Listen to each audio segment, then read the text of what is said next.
Cet après-midi, nous recevons donc Fabrizio Caruso qui vient nous présenter CrossLib et CrossChase, et en particulier CrossChase qui est donc le jeu au nombre record de plateformes, et il va vous expliquer pourquoi et comment est venue sa démarche.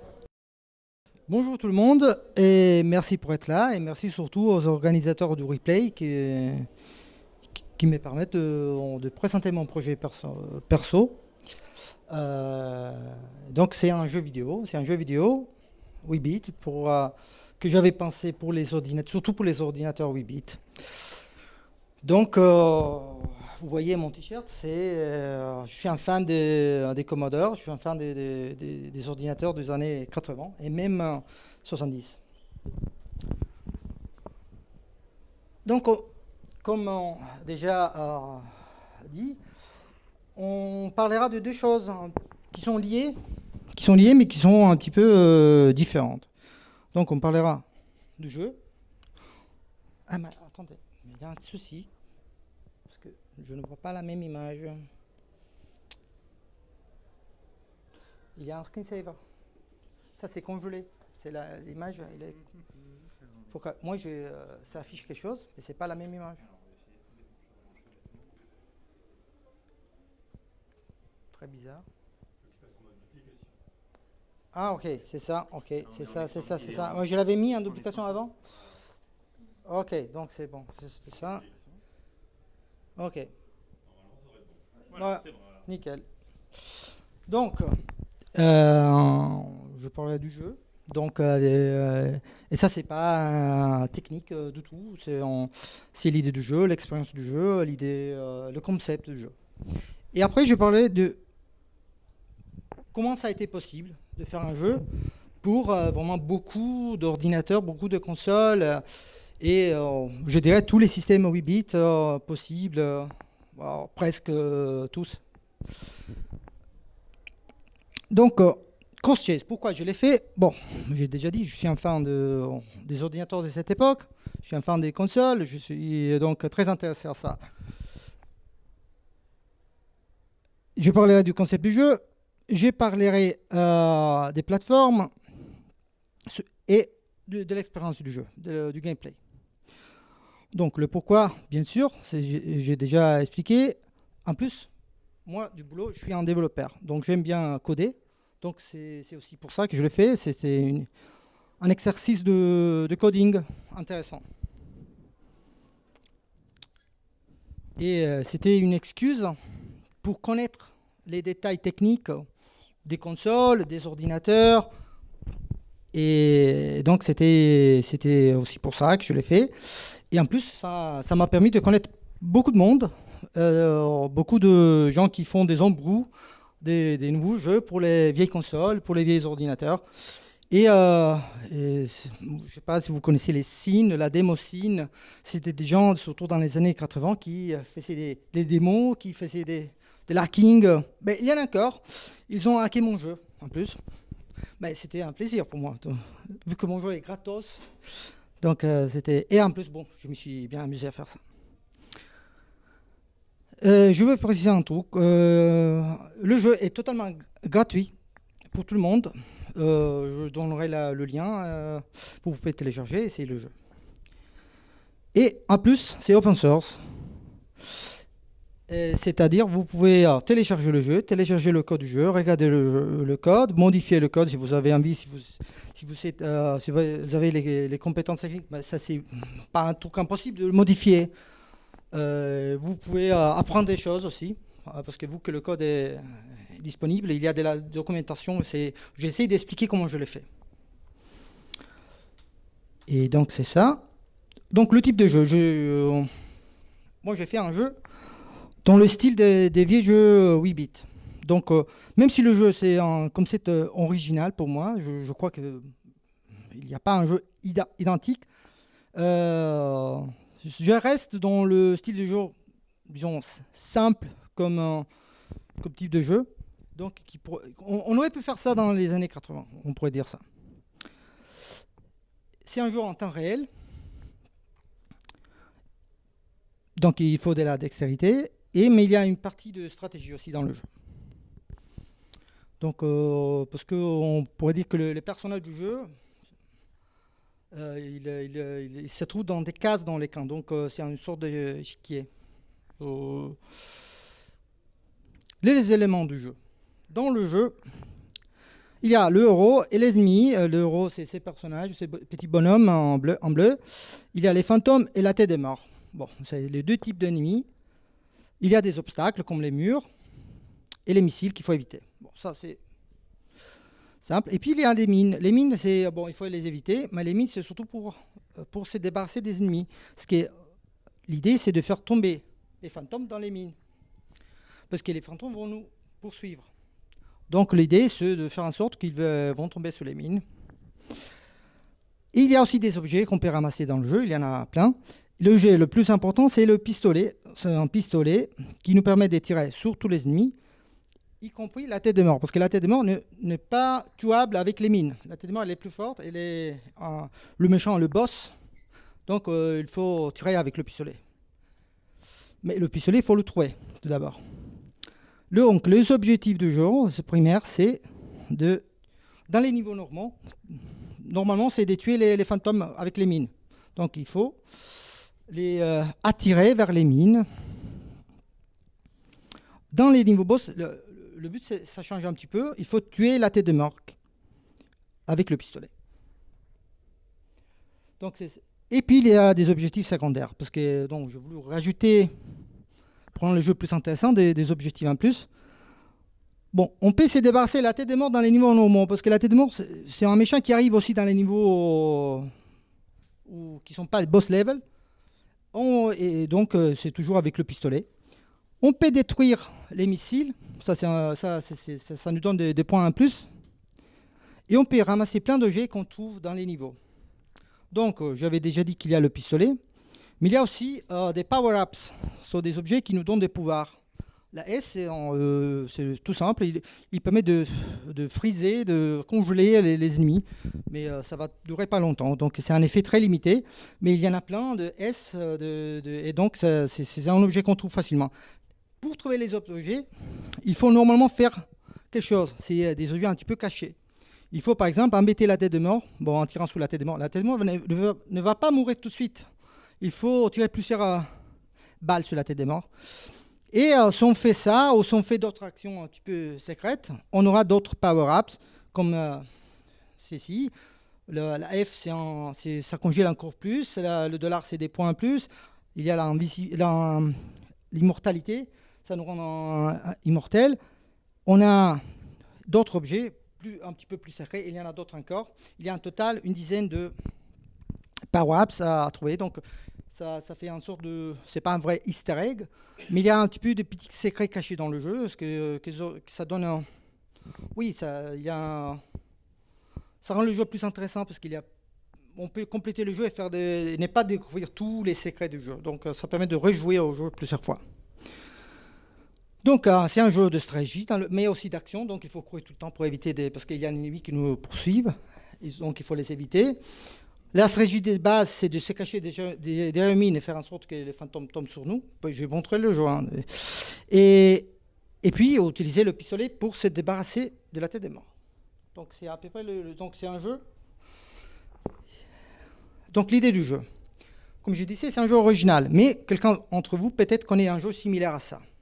Est-ce que quelqu'un d'entre vous connaît un jeu similaire à ça avec des mines? C'est un jeu qui s'appelle Robots. C'est un jeu gratuit. Tu connais? Si quelqu'un d'entre vous le connaît. C'est un jeu. Je ne me suis pas inspiré à ça, mais le jeu a une idée similaire. C'est un jeu un petit peu différent parce que c'est un jeu turn-based. Par contre, le Cross-Chase, c'est un jeu en temps réel. Mais l'idée de base des mines et d'être poursuivi par les ennemis est similaire. Moi, dans mon jeu, il y a l'aspect temps réel, surtout. Il y a les objets, le pistolet, la tête des morts. Donc, ce n'est pas exactement la même chose, c'est un jeu différent. Mais je voulais préciser qu'il y a un jeu qui ressemble à ça. Donc, si vous aimez Robots, peut-être vous pourrez aimer aussi Cross-Chase. En plus, Cross-Chase, il y a plusieurs versions de Cross-Chase. En effet, je peux faire une version de CrossChase qui ressemble encore plus à Robots parce que je peux faire en sorte que le jeu soit turn-based. Ça existe aussi. Et puis, ok, je disais, ça c'est un jeu que j'ai pensé surtout pour les ordinateurs des années 80-70. Donc, j'imagine vous comprenez que c'est des machines très limitées. C'est-à-dire des machines qui, à l'époque, parfois, n'avaient ni couleur, ni rien, de mémoire vive très limitée. Donc, j'ai dû faire en sorte que le jeu soit utilisable sur des machines qui avaient une puissance hyper limitée. Et donc, j'ai fait la version normale, avec tous les objets, tous les aspects du jeu qui sont présents. Et c'est une version qui utilise 13 kilooctets de mémoire vive en total, avec 20 niveaux différents, une dizaine d'items, d'objets à ramasser. Mais je peux produire des versions automatiquement. Tout cela, c'est automatique. J'ai fait un seul jeu et j'ai fait en sorte que je puisse produire des versions différentes du même jeu. Il y a des versions réduites et hyper réduites pour des machines qui ont encore moins de puissance. Sur quelle plateforme? Bon, comme j'ai dit, ça tourne sur à peu près tous les ordinateurs 8 bits des années 80. Je vais préciser une chose qui n'est pas évidente, peut-être pour vous.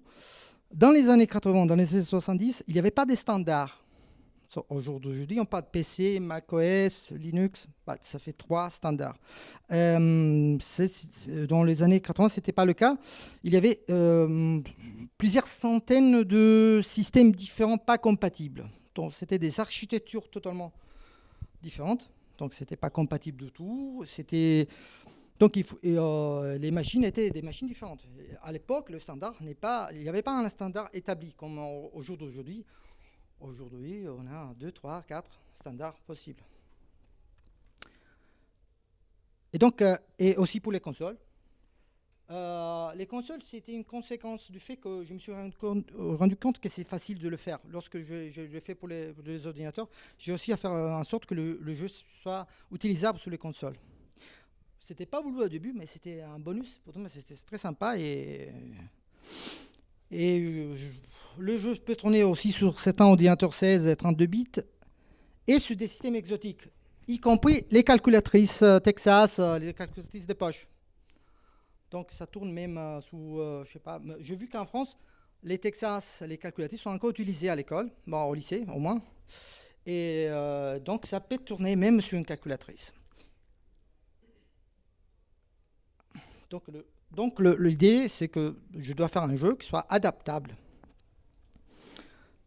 automatiquement. Donc c'est pas moi qui a fait 200 versions du jeu 200 fois. J'ai fait un seul jeu, je l'ai codé une seule fois, et puis j'ai construit des outils qui permettent de produire 200 versions différentes du jeu. Ça c'est important parce que, bon, je suis pas fou, je veux préciser ça. J'aime bien coder, mais je fais pas 200 fois la même chose, ou à peu près la même chose. Même si c'est beaucoup de boulot, j'ai essayé de minimiser le boulot pour moi, pour faire un truc un petit peu intelligent. Donc le jeu doit s'adapter à tout, à des écrans minuscules, à des résolutions hyper réduites, à l'absence de couleurs. Bon, dans les années 70, il y avait les CPM, c'était un standard de l'époque, il n'y avait pas de couleurs. Et donc le jeu doit pouvoir tourner sans aucune couleur. Aucun graphisme. Il y avait des terminaux qui n'avaient pas de graphisme. On n'avait que des caractères. Donc le jeu marchera sans les graphismes. On aura des caractères donc. S'il n'y a pas de graphismes. S'il y a des graphismes, le jeu aura des graphismes. Aucun effet sonore est nécessaire pour le jeu. S'il y a des effets sonores, c'est bien. S'il n'y en a pas, ça marchera aussi. Et on parle donc des machines hyper limitées. Mémoire vive nécessaire, c'est un quart de kilooctet.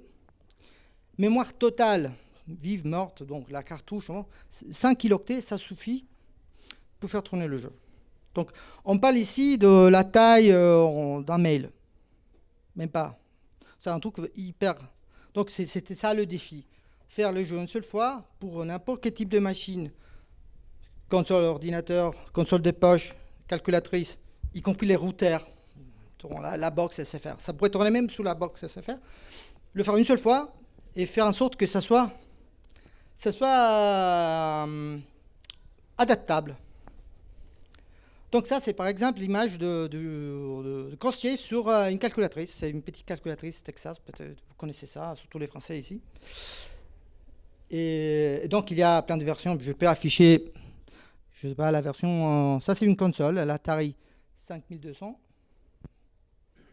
Ça c'est la version... Vous voyez, ici il y a les couleurs. Mais il y a aussi des effets sonores. Je ne sais pas si j'ai enregistré, mais il y a des effets sonores.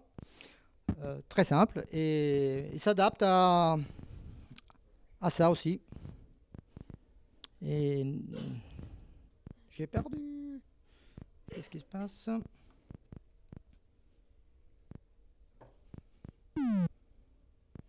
Mauvaise idée. Non. Ok. Ok. Dans le titre, j'avais mis record.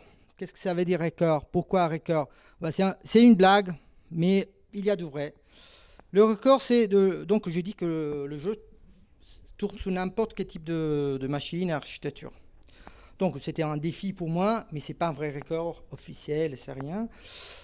J'ai cherché sur le livre Guinness des records le jeu avec plus de plateformes. Officiellement, c'est Tetris. Il y en a 65, mais moi j'en ai fait beaucoup plus.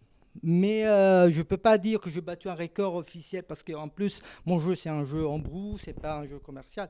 Mais bon, j'ai réussi à faire plus. Donc pour moi, c'était bien. J'étais très content que j'ai dépassé 65. C'est juste mon défi. Ok, ça, je veux aussi je vous donne des détails un petit peu techniques, mais pas trop. Donc, le jeu, vous avez vu, c'est un jeu pour des machines très limitées en puissance. Et donc, le jeu, c'était ça. Mais pour faire le jeu, il a fallu faire des outils. Il a fallu utiliser des outils qui existaient déjà et en plus en créer d'autres. Donc ici, je donnerai des détails techniques, mais pas trop. Et si vous avez des questions, vous poserez les questions et je vous donnerai tous les détails, même le code est à disposition, on peut parler de ça. Donc les outils. J'ai utilisé le langage C. J'ai utilisé des outils de développement, des dev kits, plusieurs. Et ça, c'est pas moi qui a fait ça. Bon, le langage C, ça existe depuis des décennies. Les dev kits, c'est pas moi. Moi, j'ai contribué, j'ai fait des fixes, j'ai corrigé des bugs dans les dev kits, mais c'est pas moi l'auteur des dev kits. Et puis, j'ai fait une librairie qui fait la magie, qui est en informatique, on appellerait ça une couche d'abstraction hardware, qui fait la magie qui permet à moi d'écrire le jeu une seule fois et produire 200 versions du même jeu automatiquement. Donc, donc l'idée est qu'on peut écrire un jeu, même un autre jeu, pas forcément mon jeu, en langage C, c'est un langage de programmation très connu, et en utilisant CrossLib avec le langage C, on donne ça à manger. Bon, à la toolchain, au dev kit, c'est-à-dire des compilateurs des outils, qui vont créer les images des cartouches, les images des cassettes, les images de floppy, pour n'importe quel type d'ordinateur, calculateur, les images de ROM pour les calculatrices, les images de tout type. Et donc, ça va créer la version Crosschair pour le Commodore, Crosschair pour l'Apple II, Crosschair pour la NES. Et ça, c'est automatique. Donc, parce que le boulot, je l'ai caché dans CrossLib. Donc, c'est moi qui ai fait le boulot. La personne qui utilise CrossLib utilise la même interface pour n'importe quel type de machine. Elle aura le même effet.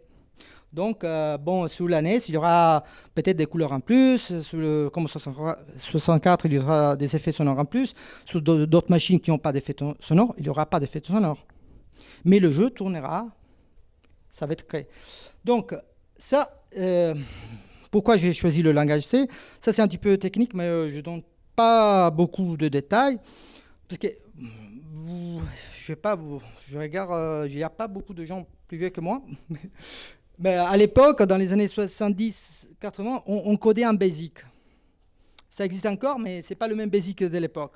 Le BASIC, c'était facile, plus ou moins. C'était pas totalement standard. C'était, bon, ça existait comme langage, mais chaque ordinateur avait son BASIC. Même les consoles, il y a du BASIC même pour les consoles. Une version différente du BASIC. Mais il n'est pas efficace. Donc, à l'époque, et au jour d'aujourd'hui encore, il y a des gens, des gens de la scene, des gens qui font homebrew.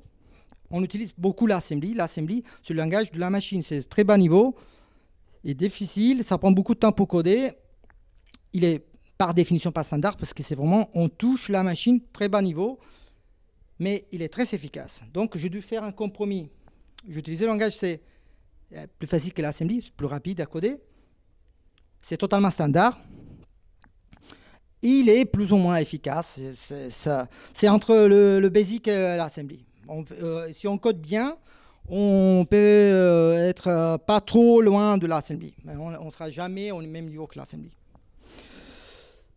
Et ici, pour les gens qui sont intéressés, je donne juste la liste, je ne rentre pas dans les détails, des outils, des dev kits, des toolchains que j'utilisais pour coder, pour faire en sorte que je puisse produire le jeu pour tous les types de machines.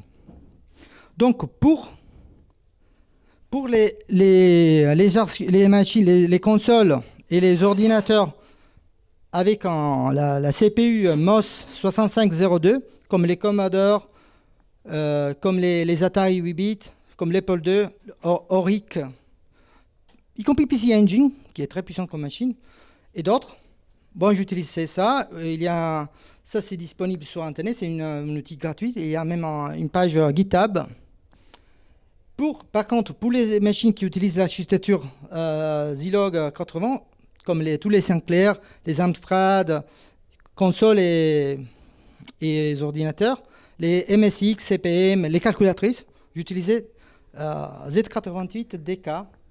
Et puis, ça suffira. Ça couvre la plupart des machines 8 bits des années 80. Pour moi, le 90%. Mais il y en a d'autres, comme par exemple en France, les Mo5. Pour les Mo5, pour les Dragons, Coco et les Vectrex, le Vectrex, c'est une console vectorielle. Bon, il faut utiliser CMOX. C'est un compilateur pour l'architecture 6809, fait par un Québécois. Et par contre, pour d'autres architectures, j'ai dû utiliser d'autres compilateurs, comme ACK et GCC pour le PC moderne. Bon jeu, ça peut tourner aussi sur un PC moderne. Quel est le futur? Le futur de CrossChase. Bon, je ne m'arrête pas ici. Je vais continuer à supporter d'autres machines, même plus exotiques. Donc, je ne m'arrête pas ça. Et puis, bon, j'aimerais bien faire une version moderne pour le PC. J'ai une version qui tourne sur un PC, mais ça tourne sur la console. J'aimerais bien faire une version plus belle.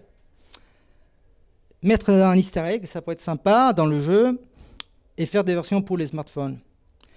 Par contre, le futur de CrossLib. CrossLib, c'est la boîte qui fait la magie, qui permet de faire en sorte qu'on écrit le jeu une seule fois, et on produit une centaine de versions différentes. Pour moi, le but c'est on va l'utiliser pour faire d'autres jeux, comme un jeu similaire à Bomberman. Je suis en train de faire ça, en effet. Des aventures textuelles, un jeu de rôle 2D, en sorte de Zelda 2D, j'avais pensé à faire ça, etc. Et puis, améliorer les graphismes. Donc, rajouter des détails en plus dans les graphismes. Même si ce n'est pas le but, j'aimerais faire un petit peu plus. C'est ça. Et c'est tout. Merci.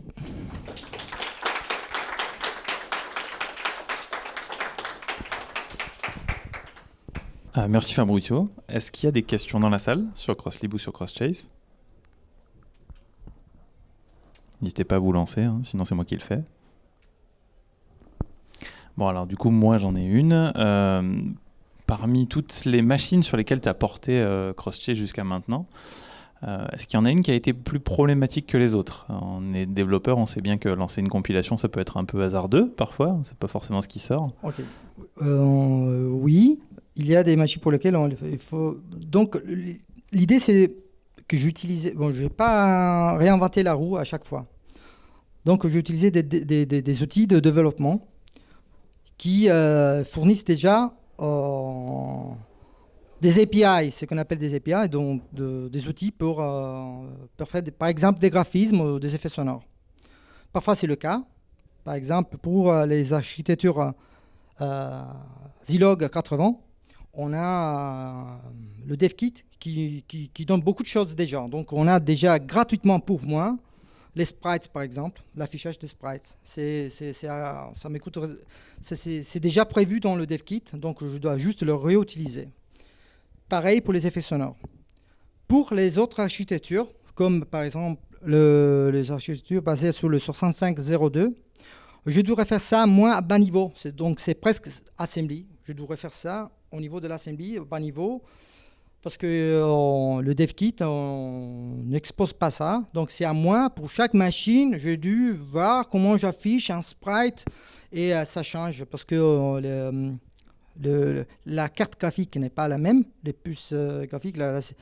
Et donc, par exemple, un cas qui est très difficile, et qui n'est pas encore dans la liste des machines pour lesquelles je peux faire tourner mon jeu, c'est l'Aimon 5. L'Aimon 5, c'est pas hyper complexe, mais il n'y a pas de dev kit en effet. Il y a un dev kit fait par le Québécois qui est un dev kit qui permet de produire des compilés du C pour l'architecture 7009, qui est l'architecture de l'Aimon 5, Aimon 6, TO7, TO8, TO9, tous les Thomson, y compris les clones italiens comme l'Olivetti Prodest. Mais il n'y a pas de... C'est surtout centré sur le Dragon 32 et le Coco. Donc, pour tous les graphismes, c'est à moi de le faire à bas niveau. Donc, c'est vraiment écrire dans la mémoire vidéo, et faire du reverse engineer, découvrir, ou le faire en assembly parfois. Donc, il y a des petits morceaux d'assembly dans mon code aussi. Mais les petits morceaux d'assembly ne sont pas dans le code du jeu. Le code du jeu est fait à haut niveau, en C, en utilisant CrossLib. Dans CrossLib, qui fait la magie, c'est moi qui ai fait tout l'effort de cacher les détails. Donc oui, il y a des cas plus difficiles, comme le MO5. Et est-ce qu'il y en a un en particulier? Donc ce serait le MO5 du coup, qui t'a posé le plus de soucis. Pardon. Celui qui a été le plus difficile pour toi? Le plus difficile, c'est pour l'instant, c'est l'Aimon 5, parce que je l'ai pas. Je dirais c'est l'Aimon 5. La NES, c'est pas si simple pour le C. Même s'il y a des outils. Le plus difficile, moi, je dirais que pour l'instant, la machine n'est pas difficile, c'est les outils qui sont pas suffisants. C'est ça. C'est les outils qui. Donc, je dois refaire les outils. Parce que moi, j'ai pris tous les outils, je les mets tous ensemble, mais je dois couvrir les trous. Quand il y a un trou, il y a un gap, il y a quelque chose qui n'est pas dispo, c'est à moi de le faire. Si c'est dispo, je dois faire une couche d'abstraction qui me permet d'utiliser tous les outils avec la même interface. Donc, j'écris je répète ça plusieurs fois, je sais, je me répète, mais c'est le message. J'ai fait le jeu une seule fois, et puis j'ai fait en sorte qu'il y a une boîte magique qui transforme le code du jeu en quelque chose qui est comestible pour tous les dev kits, et donc ça va produire, je crois, c'est presque 200 versions différentes du jeu. Dans le public à nouveau, est-ce qu'il y a des questions?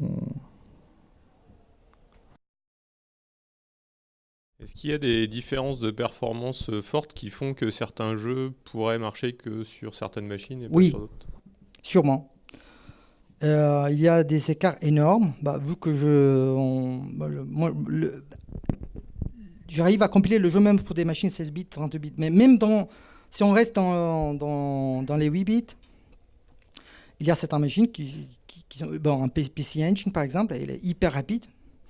Le Sinclair ZX81 il est hyper lent. Et donc, j'ai dû faire des compromis dans CrossLib.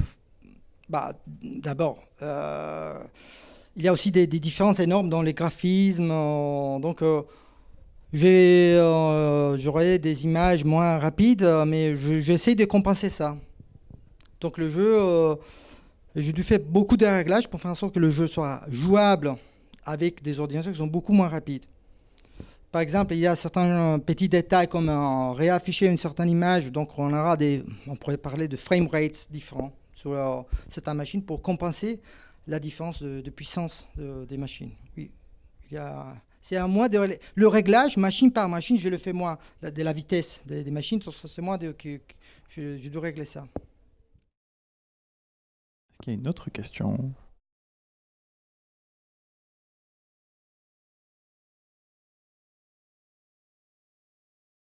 Oui, alors ma question concerne plus la librairie CrossLib. Je voulais savoir, chaque fois que vous rajoutez une nouvelle fonctionnalité, comment vous la testez est-ce que vous la testez donc du coup avec, je vais dire, 200 émulateurs différents ou ça se fait de manière un peu automatisée? Parce que du coup, comment vous vérifiez que vous n'avez pas cassé quelque chose sur les Ça, plateformes? c'est compliqué de faire ça. Il y a plusieurs réponses. OK. Si on parle du jeu, je teste le jeu sur une architecture, ça suffira. Parce que le code du jeu est unique pour les 200 versions. Donc si je dois modifier le jeu, normalement, j'ai fini le jeu. Bon, c'est terminé le jeu. Bon, si j'ai décidé de fixer un bug, disons un bug, où je vais rajouter un tout petit détail dans le jeu, je le teste sur une seule machine. Parce que ça, c'est le code commun. Donc il n'y aura aucun risque de casser les autres. Normalement, bon. Si je change par contre la CrossLib, donc vous que CrossLib est utilisé par tous les 200 versions du jeu, en principe je devrais tester 200 versions. 200 versions. On peut faire mieux que ça, parce qu'on peut, moi j'ai fait la version PC exactement pour ça. La version de PC, ça ne m'intéressait pas à faire une version pour le PC, pas beaucoup. En même temps, j'ai vu que c'est sympa, donc peut-être je ferai. Mais au début, je l'ai fait pour me permettre de faire des unit tests, c'est-à-dire des tests sous le code. Il y a, par exemple, ça me permettrait de tester certaines choses. C'était des petits morceaux de code. Je les teste sous la version PC, parce que c'est des petits morceaux de code communs. Puis, il y a une autre truc, la partie spécifique que je fais. Disons, je change l'affichage des sprites sur la NES. Ça, c'est clair, je dois tester sur la NES. Mais je peux modifier des choses qui impactent plusieurs machines. Mais pas forcément toutes les machines. Donc, je teste que sur les machines impactées. On peut faire plus que ça. On peut même tester l'assembly produit par le compilateur sur un simulateur d'une machine abstraite. Ça, on peut faire même ça. Donc, pour l'instant, je ne fais pas ça, mais c'est prévu de faire même ça. Mais bon. Mais d'abord, j'ai déjà mis en place c'est le début de faire des unit tests, donc des tests du code. Donc, il y a plein de trucs à faire, donc j'évite de tester 200 machines. Mais parfois, je m'amuse à jouer. C'est pas si grave, mais ça prend du temps. C'est vrai que ça prend du temps. Et donc, j'essaie d'éviter de faire ça. Sinon, à chaque fois, ça m'écoute trop de temps. Est-ce qu'il y a d'autres questions, monsieur, encore? Est-ce que vous avez prévu un portage sur smartphone de la CrossLib pour pouvoir Ok, smartphone, oui, j'avais prévu, mais puis j'ai vu que c'est compliqué.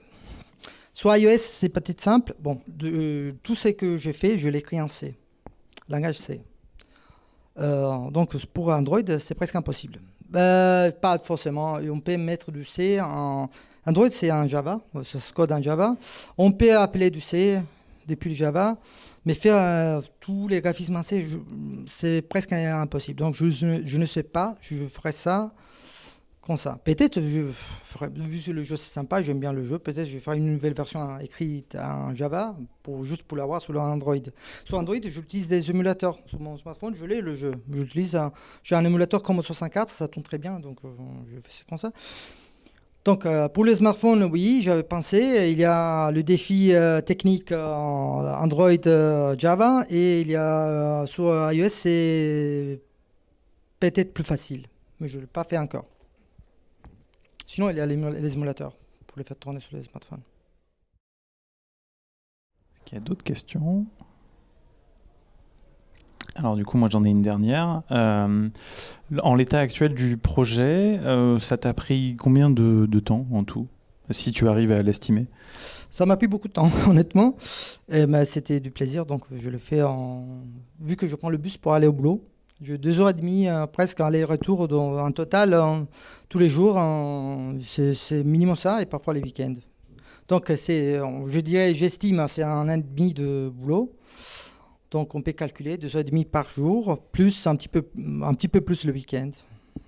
Mais c'était du plaisir, donc c'est pas de boulot. Je suis amusé parce que il y a la partie fan, ordinateur, 8 bits, console, et puis il y a la partie, c'est un exercice de coding.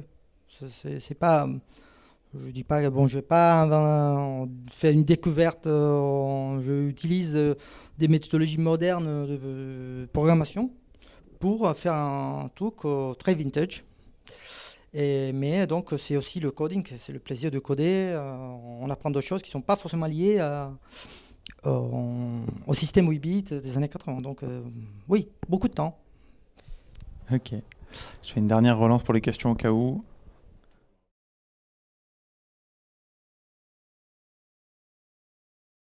Eh bien, du coup, est-ce que vous avez fait un petit tutoriel sur GitHub pour pouvoir essayer votre librairie, pour pouvoir juste Oui, moi j'essaie de démarrer? Oui, ok. J'ai prévu de faire de la doc. D'abord, le code est open source, donc on peut déjà regarder le code, comprendre plein de choses, mais j'ai commencé à écrire de la doc. Mais pour préciser ce que j'ai fait, c'est pas encore une librairie dans le sens... c'est une librairie dans le sens que le CrossLib est indépendant du jeu. On peut faire un autre jeu avec la même lib. Mais la lib est un petit peu limitée, parce que je l'ai fait en même temps que le jeu. Donc il y a pas une dépendance technique avec le jeu, mais il y a des dépendances... je l'ai fait pour le jeu, donc si tu veux faire un jeu avec des graphismes différents, il faudra modifier aussi la lib. Mais si on veut faire un jeu qui utilise les mêmes types de graphismes et les effets sonores, on peut faire un autre jeu. On ne change pas rien dans la lib, ça va marcher. Et en effet, pour démontrer ça à moi-même et aux autres, et pour tester que ça marche, moi, je vais commencer à écrire un sort de Bomberman, mais c'est juste le début. Donc oui, avec plaisir. Merci Fabricio d'être venu nous présenter CrossLib et CrossChase. Je pense qu'on peut l'applaudir encore une fois quand même.